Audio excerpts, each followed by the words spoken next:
Hello दोस्तों, स्वागत है हमारे यूट्यूब कनाडा मिशन में। तो आज जानेंगे 10वीं कक्षा के विषय केमिस्ट्री के बारे में। तो जो आज केमिस्ट्री का फर्स्ट स्टार्ट करेंगे, जो है केमिस्ट्री का फर्स्ट पार्ट रासायनिक अभिक्रियाएं और समीकरण। रासायनिक अभिक्रियाएं और समीकरण के बारे में जानेंगे। तो रासायनिक अभिक्रियाएं और समीकरण क्या होता है, ये सब बातें इस वीडियो के अंदर जानेंगे। तो आइए पहला पॉइंट इसका पढ़ते हैं। कुछ महत्वपूर्ण पॉइंटों के द्वारा और क्वेश्चनों के द्वारा इस पाठ को समझेंगे पूरी गहराई से। पहला पॉइंट है कि रासायनिक परिवर्तन को भी रासायनिक अभिक्रिया कहा जाता है। रासायनिक परिवर्तन को रासायनिक अभिक्रिया कहा जाता है। जिस तरह की रासायनिक अभिक्रिया जो है कि कोई भी रासायनिक परिवर्तन हो उसे रासायनिक अभिक्रिया कहा जाता है। अगला पॉइंट है, रासायनिक अभिक्रिया के दो भाग होते हैं, पहला अभिकारक और दूसरा उत्पाद। पहला है कि अभिकारक और दूसरा उत्पाद। अगला पॉइंट है, वे पदार्थ जिनमें रासायनिक अभिक्रिया के द्वारा रासायनिक परिवर्तन होता है अभिकारक कहलाता है। अगला पॉइंट है, अभिक्रिया के दौरान नए बनने वाले पदार्थ उत्पाद कहलाते हैं। अभिक्रिया के दौरान जो भी नए पदार्थ बनते हैं वो उत्पाद कहलाते हैं। अभिक्रिया के दौरान जो भी नए पदार्थ बनते हैं वो उत्पाद कहलाते हैं। जैसे कि कोई भी पदार्थ बनता है वो प्रतिफल उसका प्राप्त होता है, उसे उत्पाद कहते हैं। शब्द समीकरण में अभिकारकों के उत्पाद में परिवर्तन को उनके मध्य एक तीर का निशान लगाकर दर्शाया जाता है। तीर का निशान इस प्रकार दर्शाया जाता है, जो इस साइड होता है अभिकारक। एग्जाम्पल की तरह आपको समझा देते हैं। 2C प्लस 2O CO2 ये हो गया आपका उत्पाद और ये हो गया आपका अभिकारक। अगला पॉइंट है कि तीर का सिरा उत्पाद की ओर इंगित करता है और अभिकारक की तीर का सिरा जो उत्पाद की ओर इंगित करता है और दिशा को दर्शाता है। तीर का जो सिरा उत्पाद की ओर इंगित करता है और दिशा भी दर्शाता है। अगर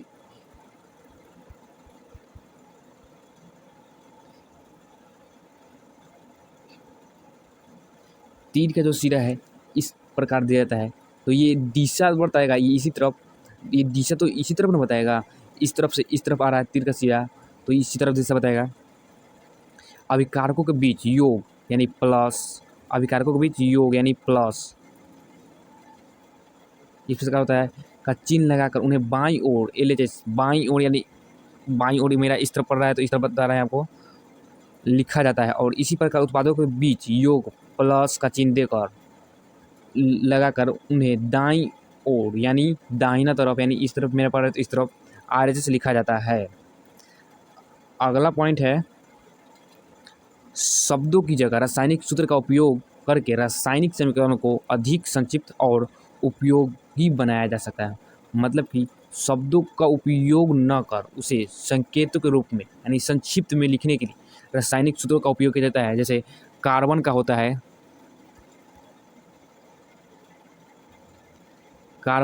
C, ऑक्सीजन का O, नाइट्रोजन का N। ये सब एक संक्षिप्त रूप है, जो सभी तत्वों का संक्षिप्त रूप है जिसे रासायनिक अभिक्रिया को संक्षिप्त रूप में निरूपित करने के लिए उपयोग किया जाता है। प्रत्येक तत्व के परमाणुओं की संख्या तीर के दोनों ओर समान होते हैं। प्रत्येक तत्व का जो परमाणुओं की संख्या तीर के दोनों ओर समान होना चाहिए। ये जो तीर का निशान है, परमाणु की संख्या इधर भी समान होना चाहिए और इधर भी समान होना चाहिए परमाणु की संख्या। अगला है, असंतुलित रासायनिक समीकरण को कंकाली समीकरण कहते हैं। जो समीकरण असंतुलित रहता है यानी जो समीकरण असंतुलित रहता है, तीर के निशान के इधर भी और इधर भी मेल ना खाते यानी परमाणु संख्या कम, इधर अगर कम रहेगा तो इधर बेसी रहेगा, या इधर कम रहेगा तो इधर अधिक रहेगा। तो इस तरह अगर असंतुलित रहे तो वो कंकाली समीकरण कहलाते हैं। द्रव्यमान संरक्षण के नियम को संतुलित करने के लिए रासायनिक समीकरण को संतुलित किया जाता है। द्रव्यमान संरक्षण के नियम को संतुलित करने के लिए यानी उस तत्व को द्रव्यमान की संतुलित नियम को संतुष्ट करने के लिए इस संतुलित किया जाता है। द्रव्यमान संरक्षण के नियम किसी भी रासायनिक अभिक्रिया में द्रव्यमान का ना तो सृजन होता है ना ही विनाश होता है। ना ही उसका सृजन होता है और ना ही विनाश होता है। किसी भी रासायनिक अभिक्रिया के उत्पाद तत्वों का कुल द्रव्यमान अभिकारक तत्वों के कुल द्रव्यमान के बराबर होता है। मतलब कि किसी भी रासायनिक अभिक्रिया के उत्पाद तत्वों का कुल द्रव्यमान अभिकारक तत्वों के कुल द्रव्यमान के बराबर होता है। C plus 2O 2C Kankali समीकरण को हीट एंड ट्रायल मेथड और इंस्पेक्ट मेथड के रूप उपयोग से संतुलित किया जाता है। संयोजक अभिक्रिया, वियोजक अभिक्रिया, विस्थापन अभिक्रिया, द्विविस्थापन अभिक्रिया, उपचयन और अपचयन ये सभी रासायनिक अभिक्रिया के प्रकार है। अब इस तरह का क्वेश्चन बार बार कोई पूछता है कि रासायनिक अभिक्रिया कितने प्रकार के होते से किए जा सकते हैं, रासायनिक अभिक्रियाएं कितने प्रकार से किए जा सकते हैं।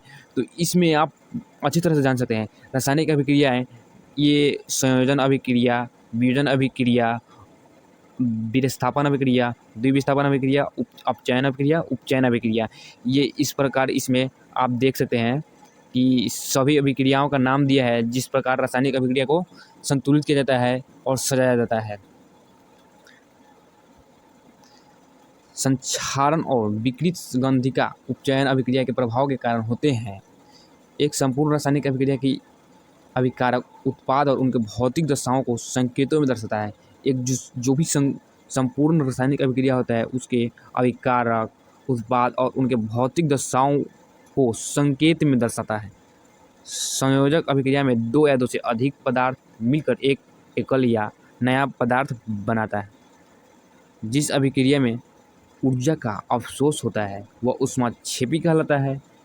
यहाँ एक ऑब्जेक्टिव टाइप का क्वेश्चन मिला है। जिस अभिक्रिया में ऊर्जा का अवशोषण होता है, जिस अभिक्रिया में ऊर्जा का अवशोषण होता है वह ऊष्माक्षेपी अभिक्रिया कहलाती है। जिस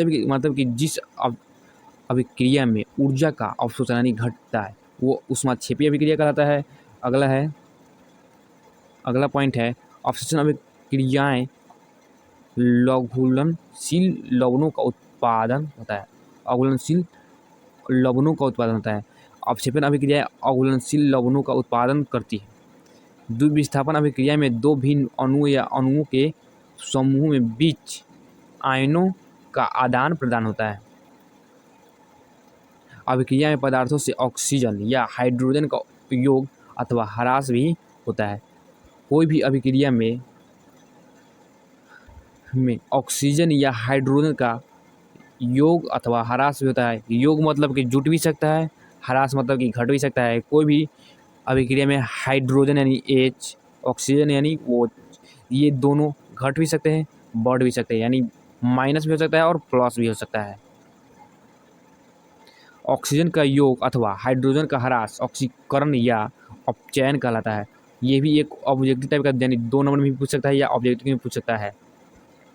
ये क्वेश्चन इस प्रकार आ सकता है ऑक्सीकरण अभिक्रिया किसे कहते हैं या अपचयन अभिक्रिया किसे कहते हैं। तो अपचयन या ऑक्सीकरण अभिक्रिया की परिभाषा यहाँ से आप देख सकते हैं।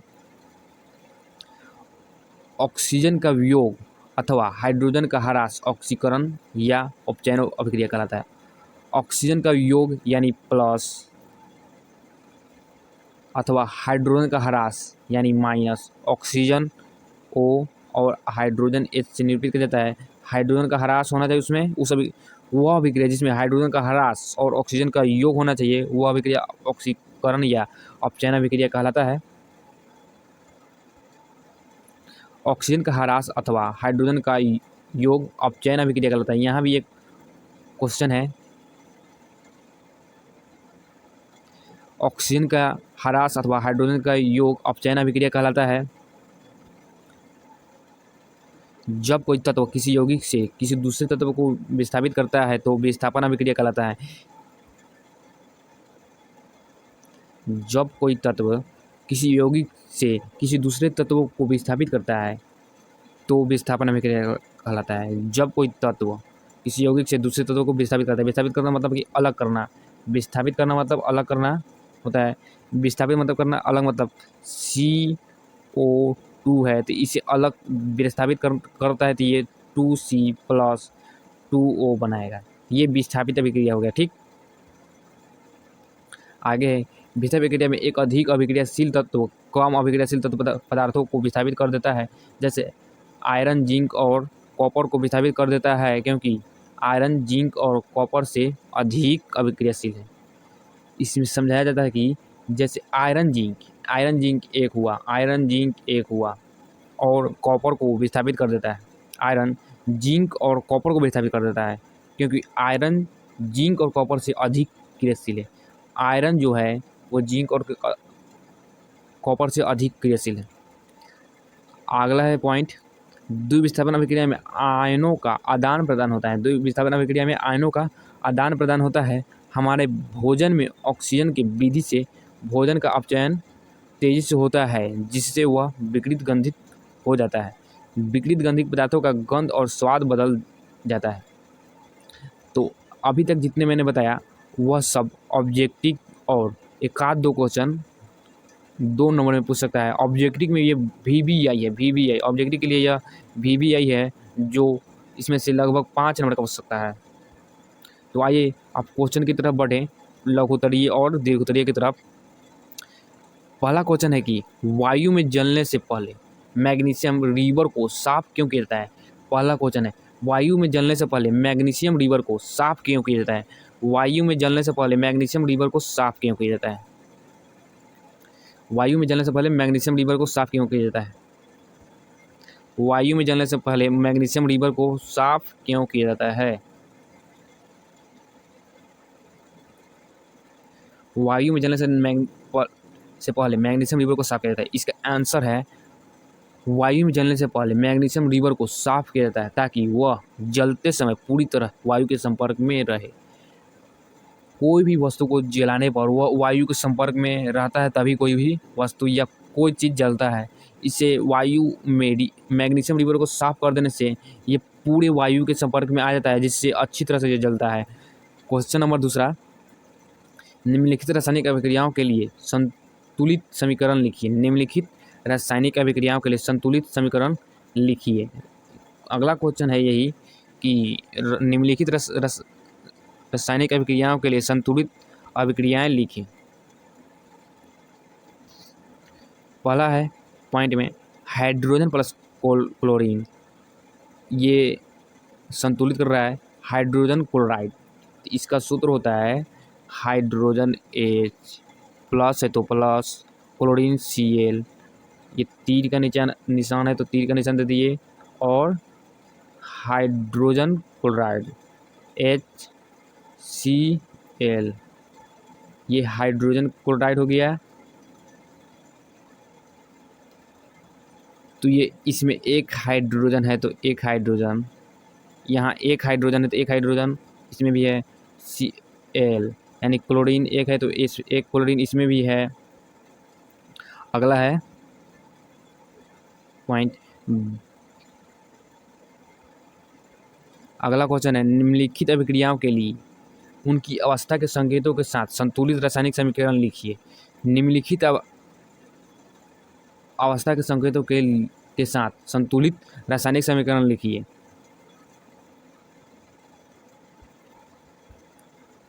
पहला है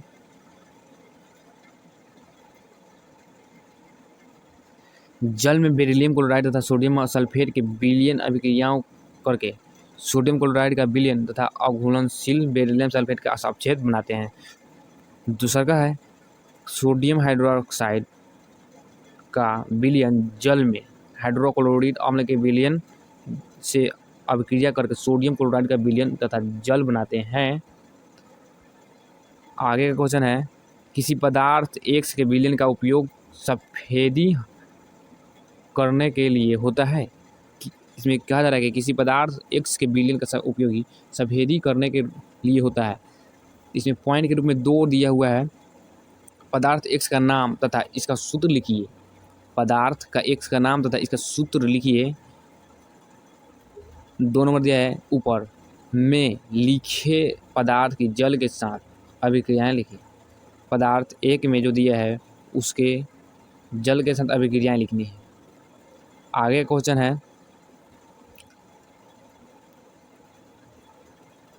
क्रियाकलाप 1.7 में एक प्रणाली में एकत्रित गैस का मात्रा दूसरी से दुगुनी क्यों है? उस गैस का नाम बताएं। ये प्रश्न का आंसर देना भूल गया, इसे देना।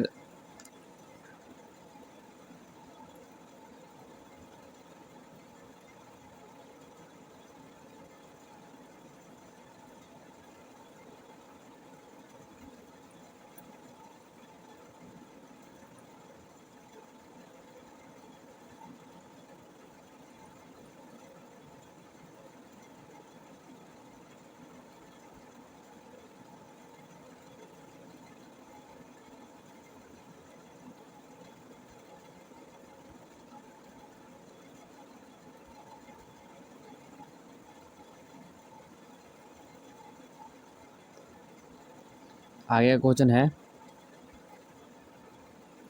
संतुलित रासायनिक अभिक्रिया समीकरण क्या है? रासायनिक समीकरण को संतुलित करना क्यों आवश्यक है?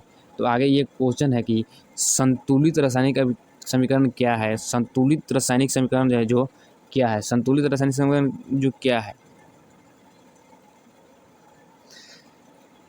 रासायनिक समीकरण को संतुलित करना क्या आवश्यक है? रासायनिक समीकरण क्यों आवश्यक है?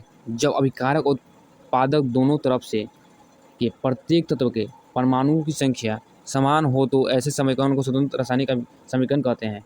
मतलब जब अभिकारक और उत्पादक दोनों तरफ से के प्रत्येक तत्व के परमाणुओं की संख्या समान हो, मतलब कि जो इस साइड के एरिया और इस साइड के एरिया के परमाणु संख्या जो बराबर हो यानी समान हो, तो वो संतुलित रासायनिक अभिक्रिया समीकरण कहलाता है, संतुलित रासायनिक समीकरण कहलाता है। अब इसे द्रव्यमान संरक्षण के नियम को संतुष्ट करने के लिए रासायनिक समीकरण को संतुलित करना आवश्यक है। द्रव्यमान संरक्षण के नियम को संतुष्ट करने के लिए रासायनिक समीकरण को संतुष्ट करना आवश्यक पड़ता है, इसलिए इसे रासायनिक समीकरण को संतुष्ट किया जाता है।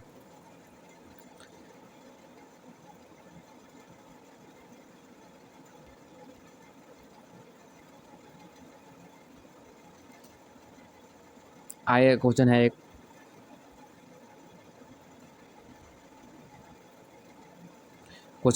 श्वसन को ऊष्माक्षेपी अभिक्रिया क्यों कहते हैं? वर्णन कीजिए। श्वसन को ऊष्माक्षेपी अभिक्रिया क्यों कहा जाता है, इसे वर्णन करना है। पाचन क्रिया के समय भोजन हमारे शरीर में उपस्थित ऑक्सीजन के साथ मिलकर ऊर्जा मुक्त करती है। हमारे शरीर की कोशिकाओं को ऊर्जा मिलती है, अतः श्वसन एक ऊष्माक्षेपी अभिक्रिया है। इसे रासायनिक समीकरण के द्वारा लिखा गया है C6H12 और O6 + 6H। ये ग्लूकोज का सूत्र होता है, ये ऑक्सीजन का है और ये कार्बन डाइऑक्साइड का है 6CO2। ये जल का सूत्र है, ये ऊर्जा है, इस प्लस में ग्लूकोज है। ठीक,